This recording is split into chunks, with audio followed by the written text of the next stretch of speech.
Peduli setan dengan planet-planet, peduli setan dia mau berputar, merosot, tabrakan, atau terjungkal. Tetapi tidak peduli setan buat Johannes Kepler yang lahir tahun 1571 di kota Weil der Stadt, Jerman, penemu hukum pergerakan planet-planet. Penemuan Kepler ini cuma 28 tahun sesudah penerbitan buku De Revolutionibus Orbium Coelestium, buku besar yang di dalamnya memuat teori Kopernikus bahwa planet-planet berputar mengitari matahari dan bukannya mengitari bumi. Kepler belajar di Universitas Tübingen, perolehan gelar sarjana muda tahun 1588 dan gelar sarjana penuh 3 tahun kemudian. Umumnya, para ilmuwan saat itu menolak teori heliosentris Kopernikus. Tetapi ketika Kepler di Tübingen, dia dengar hipotesa heliosentris itu dan memperincinya dengan kecerdasannya yang tinggi. Akhirnya dia mempercayainya. Sesudah meninggalkan Tübingen, Kepler menjadi mahaguru selama beberapa tahun di akademi di kota Graz. Sambil mengajar, dia tulis buku pertamanya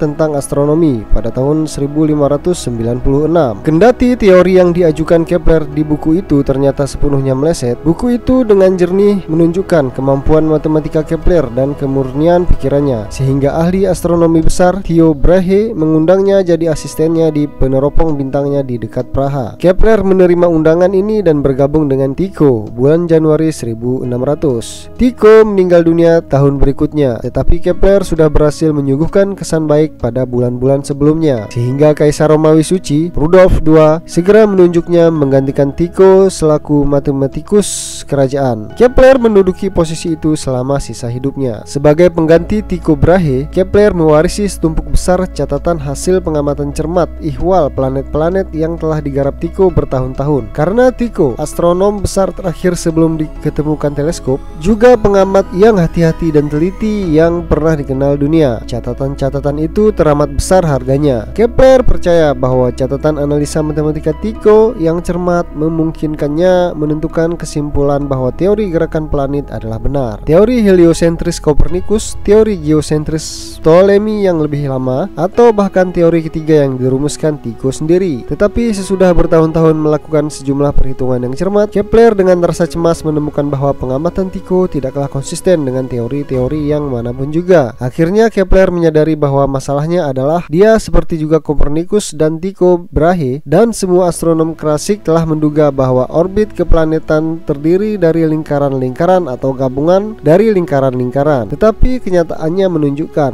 bahwa orbit keplanetan tidaklah melingkar, melainkan agak opal atau elips. Bahkan sesudah menemukan pemecahan pokok, Kepler masih harus menghabiskan waktu berbulan-bulan membenamkan diri dalam kerja hitung-menghitung yang rumit dan melelahkan untuk meyakinkan bahwa teorinya memuaskan pengamatan Tycho. Buku besarnya Astronomia Nova diterbitkan tahun 1609, menyuguhkan dia punya bagian pertama dari dua hukum pergerakan planet. Hukum pertama menegaskan tiap planet bergerak mengitari mentari dalam orbit oval atau elips dengan matahari pada satu fokus. Hukum kedua menegaskan bahwa planet bergerak lebih cepat ketika berada lebih dekat dengan matahari. Kecepatan planet berbeda begitu rupa bahwa garis yang menghubungkan planet dan matahari selama perputaran melewati bidang yang sama luasnya dalam jangka waktu yang sama. 10 tahun kemudian Kepler mengeluarkan hukum ketiganya. Makin jauh jarak sebuah planet dari matahari, makin perlu waktu lebih lama untuk menyelesaikan perputarannya, atau kuadrat kala perputaran planet-planet berbanding lurus dengan pangkat 3 jarak rata-ratanya dengan matahari. Hukum Kepler yang menyuguhkan gambaran pokok yang komplit dan tepat tentang gerak planet-planet mengitari matahari memecahkan masalah utama bidang astronomi yang bahkan oleh orang-orang jenius seperti Kopernikus dan Galileo terlewatkan. Tentu saja Kepler tidak menjelaskan mengapa planet-planet bergerak pada orbitnya seperti itu. Masalah ini terpecahkan di abad berikutnya oleh Isaac Newton. Tetapi hukum Kepler merupakan pendahulu vital buat sintesa besar Newton. Kata Isaac Newton, "Jika saya melihat lebih dulu dari orang lain," begitu pernah Newton bilang, "ini akibat saya berdiri di atas pundak-pundak para raksasa." Tak salah lagi, Kepler adalah salah satu dari raksasa-raksasa itu yang dimaksud Newton. Sumbangan Kepler kepada astronomi hampir bisa disejajarkan dengan Kopernikus. Dan sesungguhnya dalam beberapa hasil karya, Kepler bahkan lebih mengesankan. Dia lebih orisinal dan kesulitan matematika yang dihadapinya bagaikan menggunung. Teknik matematika pada saat itu tidaklah sesempurna perkembangannya seperti halnya kini. Dan saat itu tak ada mesin kalkulator yang menolong Kepler dalam tugas penghitungan. penghitungan-penghitungannya. Ditinjau dari sudut arti penting karya Kepler adalah mengherankan bila mana pada mulanya hampir tidak digubris orang, bahkan oleh seorang ilmuwan besar seperti Galileo. Galileo tak ambil perhatian hukum Kepler sungguh mencengangkan karena kedua orang itu saling berkorespondensi satu sama lain, dan juga karena hasil karya Kepler dapat menolong menguji teori Ptolemy. Tetapi bila yang lain-lainnya agak lambat menghargai ketinggian hasil kerja Kepler, ini dapat dipahami oleh Kepler sendiri. Dalam nada letupan kegembiraan, Kepler menulis, "Buku telah kutulis, telah kupersembahkan sesuatu anugerah kesenangan yang suci. Dia akan dibaca baik oleh orang sezamanku atau oleh generasi sesudahku. Aku tidak peduli. Bisa jadi buku itu harus menunggu 100 tahun untuk menjumpai seorang pembaca, seperti halnya Tuhan menunggu 6.000 tahun seseorang yang bisa memahami kebesaran karyanya." Meskipun angsur berangsur sesudah melampaui beberapa dekade, arti penting hukum Kepler menjadi jelas buat dunia ilmu pengetahuan. Pada abad berikutnya, pendapat-pendapat yang memihak teori Newton berkata bahwa hukum Kepler disimpulkan dari teori-teori itu. Pendapat sebaliknya mengatakan hukum gerak Newton, hukum gaya berat Newton disimpulkan dari hukum Kepler. Tetapi untuk berbuat demikian memerlukan teknik itu. Kepler cukup mudah menangkap permasalahannya dan mengajukan pendapat bahwa gerakan planet dikontrol oleh tenaga yang datang dari matahari.